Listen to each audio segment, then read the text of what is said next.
Buenos días, mi nombre es Erika Juliet Sánchez Rojas y pertenezco al programa de Biología de la Universidad del Quindío, y en esta oportunidad les voy a hablar un poco sobre un artículo que me correspondió trabajar.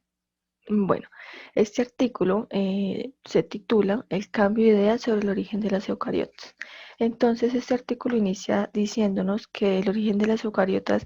ha sido uno de los momentos como más fascinantes dentro de la biología, ya que pues esto ha sido inspiración de décadas de controversias y debates,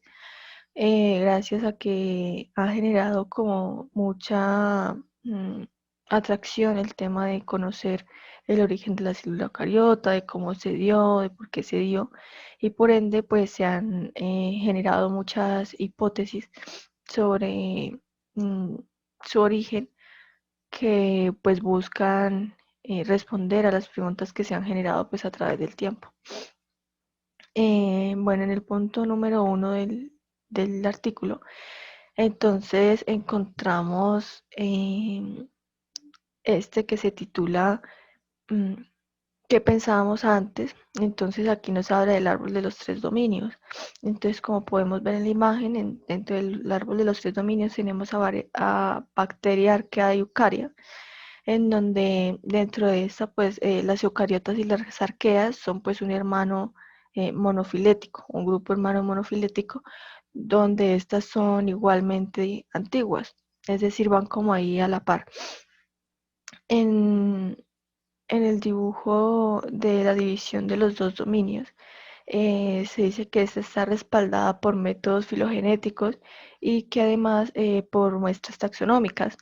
Y nos dice que pues en este intercambio las bacterias y las arqueas se muestran como un grupo o un linaje primario, que ya pues con eucariota pues forman una simbiosis entre ellas. Bueno, en el punto número 2, entonces encontramos este título que se llama Un nuevo anfitrión para un endosimbionte mitocondrial. Entonces aquí se generan muchas hipótesis, en donde una de ellas pues está el árbol de los leucocitos, donde nos dice que las eucariotas se originan dentro del linaje de las arqueas, y además se posiciona estos leucocitos como hermanos de, de, las, de las células eucariotas, esto pues por medio de estudios filogenéticos, ¿no? Pues ya que se encuentra como muy parecido y esto. Sin embargo, también se da un hallazgo que es de Loki archeota, que es un linaje de arqueas eh,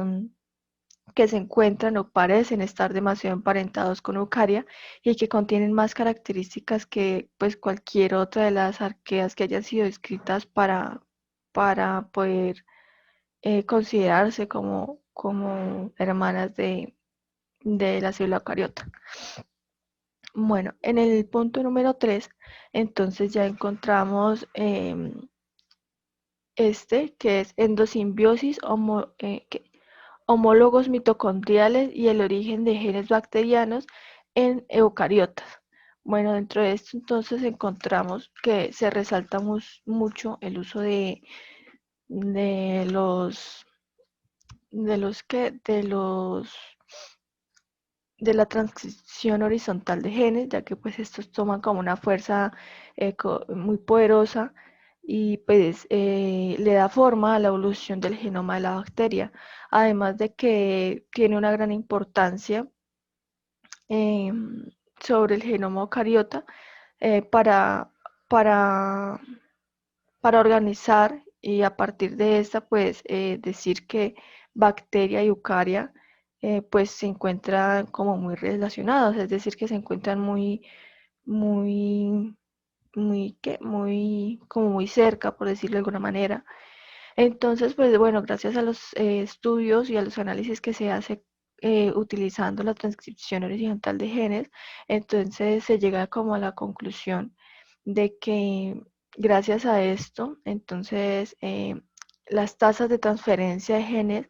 a estos grupos son muy similares entre estas dos, es decir, son muy similares entre procariotas y eucariotas.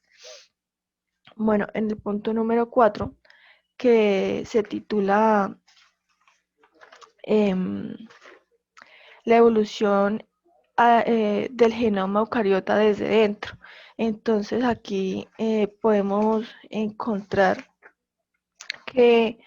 bueno, pues la célula eucariota pues ha tenido muchas adaptaciones, ¿cierto? Entonces,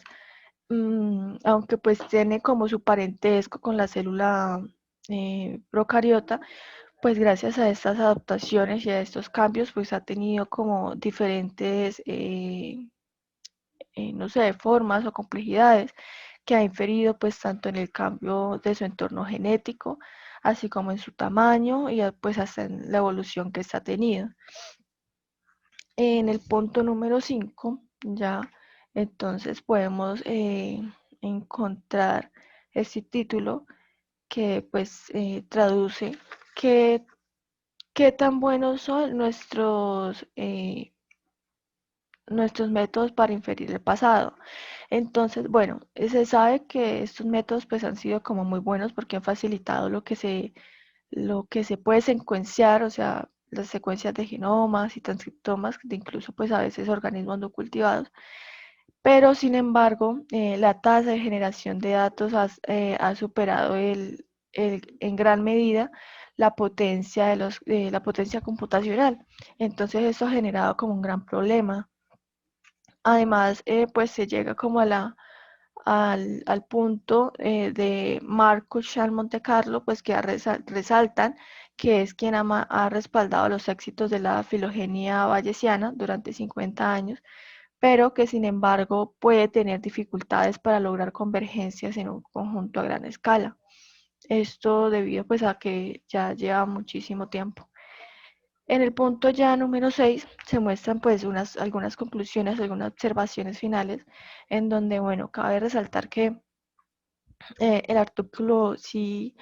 em, me pareció interesante, conocí pues algunas hipótesis que tal vez jamás había escuchado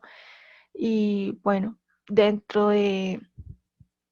artículo me encontré con un punto con el que estoy de acuerdo y es con manejar de pronto, digamos, dentro de la biología unas plataformas que siempre estén como actualizadas con respecto a la información de genes o de alguna taxonomía, ya que si estas plataformas, por pues decirlo de alguna forma, se encuentran con información demasiado vieja, es decir, por ejemplo, como se hablaba de lo de Monte Carlo, que tenía como 50 años de manejar la filogenia bayesiana. Pues estos datos, al ser comparados tal vez con datos de este momento, puede que no tengan una objetividad igual que como se tuvo en ese momento, ya que pues como todos sabemos, la evolución es algo muy complejo y todo tiende a cambiar. Y tal vez en el lapso de tiempo en el que se ha dado, digamos, en estos 50 años, algunas especies o algunos genes hayan empezado a tener una variación. Entonces, a la hora de hacer una consulta o de hacer una comparación con los demás genes, puede que alguno de ellos pueda fallar. Entonces, creo que sí estoy de acuerdo con el tema de que si no se tiene una base de datos como actualizada, una base de datos computacional que tenga pues como todo el día, puede llegar a generar algunas fallas. Mm, y bueno, pues esto fue todo. Espero les haya gustado y pues muchísimas gracias.